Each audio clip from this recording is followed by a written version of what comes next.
Good morning children, we will discuss about endocrine glands.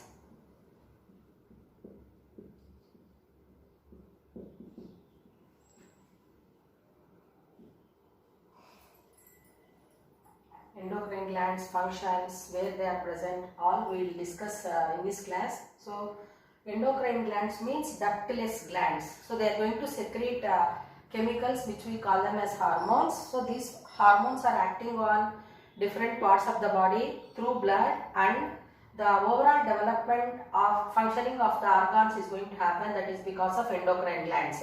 So first we will discuss different types of endocrine glands are there, like pituitary gland, thyroid gland, then testis, ovaries, like the different glands are there, adrenal gland. So one after the other we will discuss in this class. So first we will discuss about pituitary gland.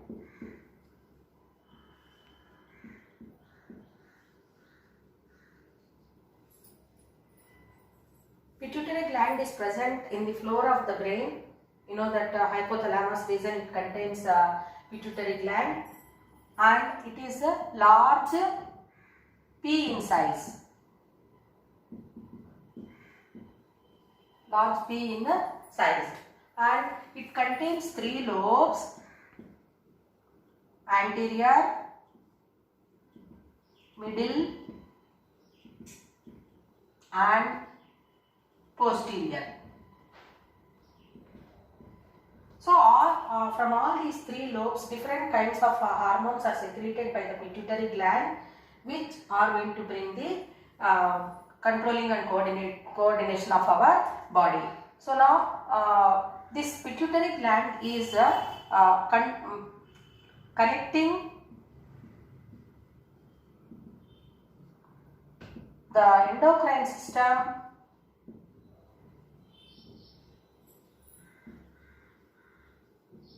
and nervous system in our body.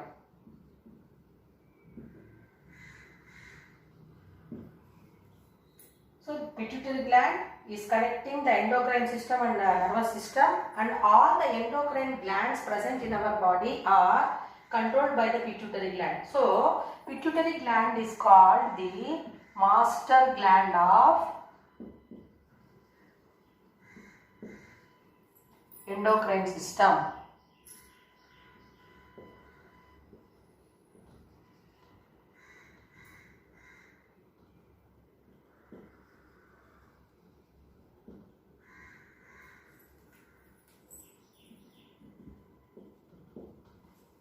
So this pituitary gland is monitoring or controlling the functioning of all other endocrine glands. So pituitary gland is called the master gland of endocrine system. So now let us learn the different types of hormones secreted by pituitary gland and where they are going to act, and what is the function carried out by that hormones we will discuss. Somatotropin,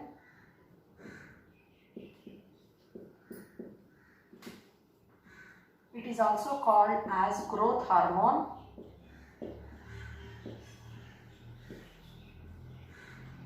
It acts on the bones, and limbs of our body, and it helps in bringing overall development, growth and development of the body. Growth and development. So general growth of our body is happening because of somatotropin. So if somatotropin is produced in the excess quantity during childhood, so more amount of somatotropin if it is produced, then the abnormal growth we observe in the people. So if that results in condition called gigantism.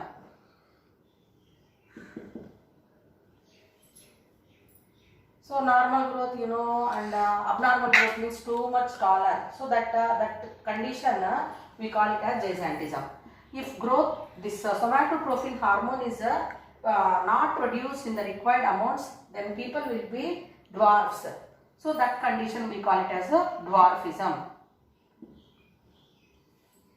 people will be very much dwarfs, Lilliputs we call. So here J-Jags means too much taller condition we observe.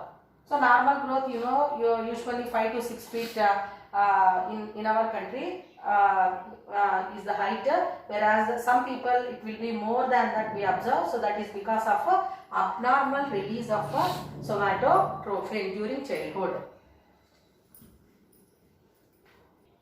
Now we will discuss about another hormone secreted by pituitary gland, that is thyrotrophin. So this thyrotrophin. So this thyrotrophin secreted by the pituitary gland is acting on thyroid gland.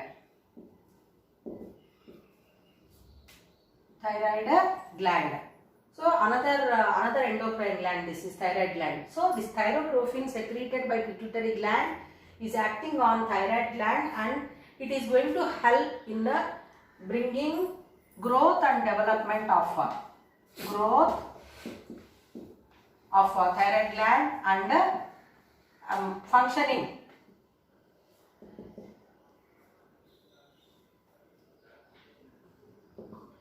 of thyroid gland.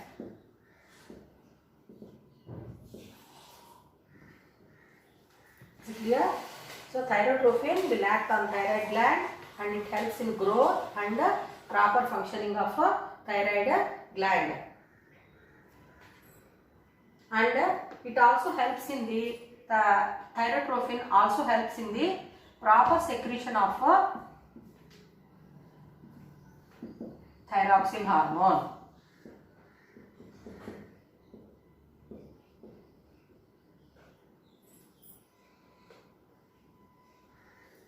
So thyroxine hormone is secreted by thyroid gland. So growth and functioning of thyroid gland and secretion of thyroid gland. So what is secreted by thyroid gland? Thyroxine hormone. So all these are controlled by thyrotrophin secreted by pituitary gland. Now we will discuss about gonadotrophin hormone.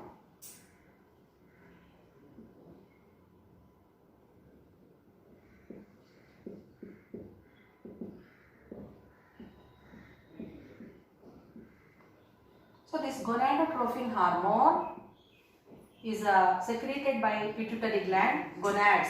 So what are gonads means? They are testes and ovaries. So the proper functioning of testes in males and ovaries in females, that is happening because of gonadotrophin hormone secreted by pituitary gland.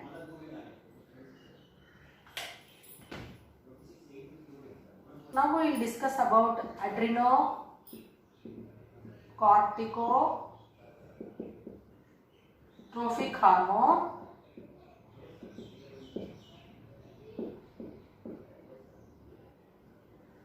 Simply it is called as ACTH. Adrenocorticotrophic hormone. So this hormone is acting on adrenal glands.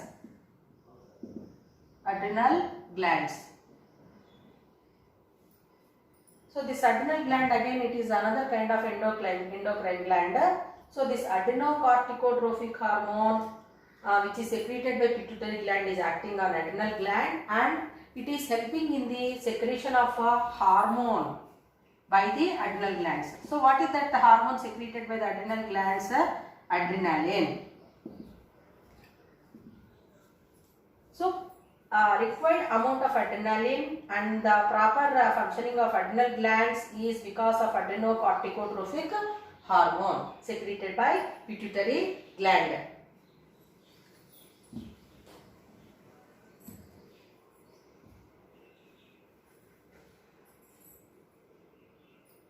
Discuss about luteinizing hormone.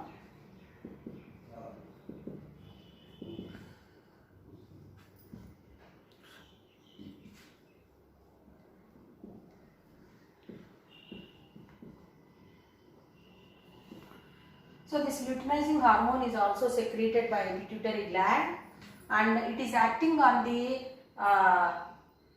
testes and ovaries. So testes are male reproductive organs and ovaries are female reproductive organs, and both are doing different functions. So it acts on testes and ovaries. So in testes, we know that they are male reproductive organs. It helps in the proper functioning of testes and the secretion of testosterone. So development of testes, functioning of testes and secretion of testosterone. So testosterone is the male sex hormone released by the testes, and functioning and development of testes and testosterone secretion is under the control of luteinizing hormone. So here this luteinizing hormone in females, it acts on ovaries and helps in the production of ova, which we call it as ovulation. Production of ova by ovary is called ovulation. Growth and functioning of ovaries, then it helps in the development of corpus luteum.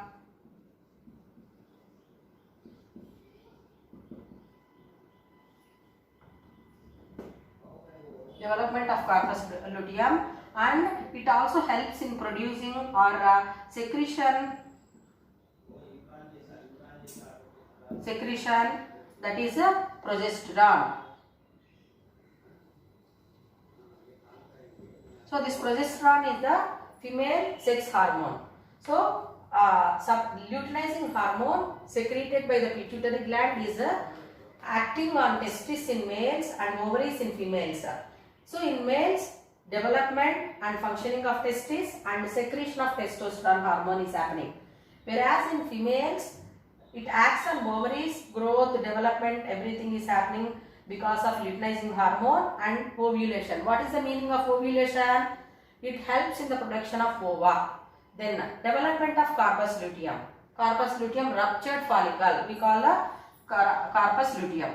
And it also helps in the secretion of progesterone. So progesterone is the female sex hormone that is also produced by the ovaries, and it is under the control of luteinizing hormone. Now we will discuss about follicle stimulating hormone.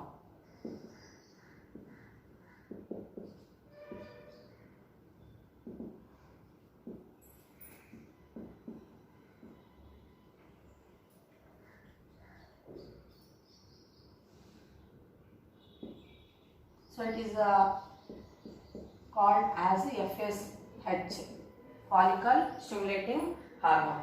Again, this hormone is also acting separately in males and females. So in males, it acts on testes and helps in the production of sperms, which we call it as spermatogenesis. Spermatogenesis. So in males, spermatogenesis is happening. So what is the meaning of spermatogenesis? That is production of sperms. So this one, production of sperms by the testis, is called as spermatogenesis, and it also helps in the females production of hormone estrogen, then milk production,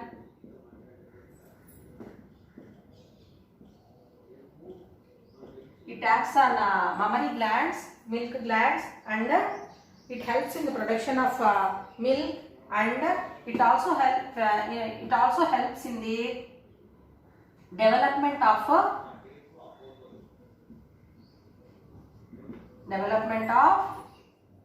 Graafian follicles. So Graafian follicles, where are they present? They are present inside the ovaries, and from which only the ova are going to be developing. Is it clear to you? That is female gametes, ova are developed from the Graafian follicles. So the development of Graafian follicles is also happening. That is because of follicle stimulating hormone in females. Is it clear to you? So in males, production of sperms is because of follicle stimulating hormone, which we call it as spermatogenesis, and in females it acts on the ovaries and it helps in the production of hormone, female sex hormone estrogen, and milk production. So that is because of follicle stimulating hormone. Then development of Graafian follicles that will help in the production of female gametes called ova. Now we will discuss about another hormone secreted by the pituitary gland, that is vasopressin. So this vasopressin is helping in a reabsorption of water.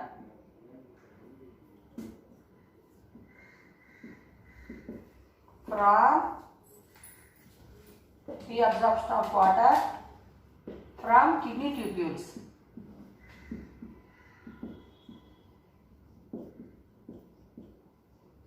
So you know kidney tubules. So nephrons are helping in reabsorbing, and it is helping in eliminating waste materials from the blood. So that reabsorption of water is going to happen. That is because of vasopressin hormone. And if deficiency of vasopressin is there, less amount of vasopressin is there, or it is not secreted in the required amount, then people are going to go for more number of urination. That is more than 15 times or 15 liters of water is lost from the body, and that condition we call it as diabetes insipidus. Diabetes insipidus. But this is not same as diabetes, sugar disease. By in both conditions, urination is the one of the symptoms, but this diabetes insipidus is different from diabetes mellitus, which is a sugar diabetes.